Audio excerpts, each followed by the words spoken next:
So EPI is pretty wide-ranging in terms of the work that we do. Our main goal is to collect and analyze population health-related data and to look for things like disparities in health outcomes. We monitor for disease outbreaks, and we do that across a wide range of various different health topics. And really the goal is to identify in San Mateo County what are the health issues of concern, and then to not only analyze that data and produce it, but really ultimately to distribute it, to get it out there.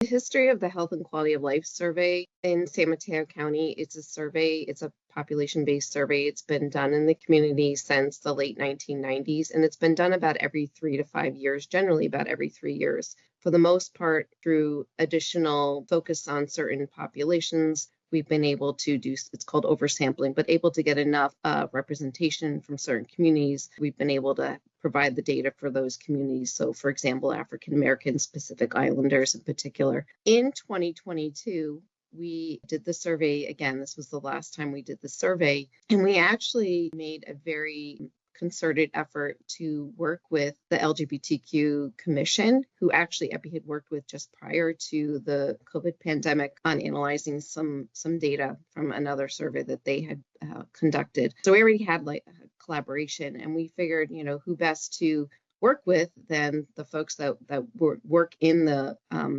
community. So we leveraged them and all of their networks, and we were very appreciative of that, because it was the first time we were able to get enough data for the LGBTQ plus community to be able to have that data specifically for that population and be able to show that. But when you look across the data, and honestly, it was something that struck me when I was looking at the report before it even went out publicly, just seeing the disparities across the board for LGBTQ population in particular was really disheartening. And so around things like mental health in particular, access to services, whether it's healthcare services or social services, things around, other like social determinants of health, just having, economically not doing as well as others in the county, access to housing, stable housing, just unfortunately like a very wide range of health disparities for the LGBTQ population within the county. And I think it is concerning that this was 3 years ago, and now with everything that is going on at the federal level, like just really hoping that we don't see, even more disparities come up the next time we do the survey, which we're hoping to do either this year or beginning of 2026. Not just disparities, but like the worst disparities of any of the population groups, whether it's, other with racial ethnic groups, or when we break it out by age or by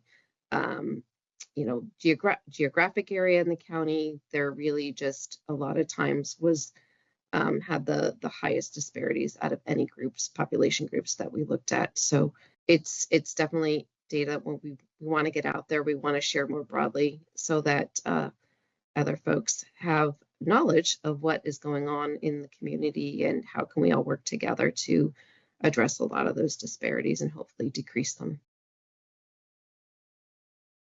See the data, interpret the data may not be something that is understandable or relatable to certain communities. And so I know, for example, the presentation this morning around the LGBTQ data from our community health assessment, which was really the health and quality of life survey data. We never have put that data out there for the community because we've never had enough data to represent the LGBTQ community. So now it really is a matter of how do we work with them to share the data with them first off, but then really figure out a way. I think our goal is to produce like a data brief, something that really is very much focused on that data for the LGBTQ community. But yeah, how do we do that collaboratively in a way that is going to be the most meaningful for everyone to really act on it and do something? I don't necessarily have, anything else to add, but I do really just want to highlight or state again, like the whole data to action piece is something that I think, and maybe it's for me, I'm at this point in my career, I've been doing this a long time. And I think for a lot of my team, it does get a little frustrating at times to, we have certain reports that we produce routinely, and you keep doing the same report and you keep seeing the same outcomes and there's no movement. And I get like that piece is really the hard piece of like trying to do this work and really move the needle. And some of these are things that have been right entrenched in our history for a long time.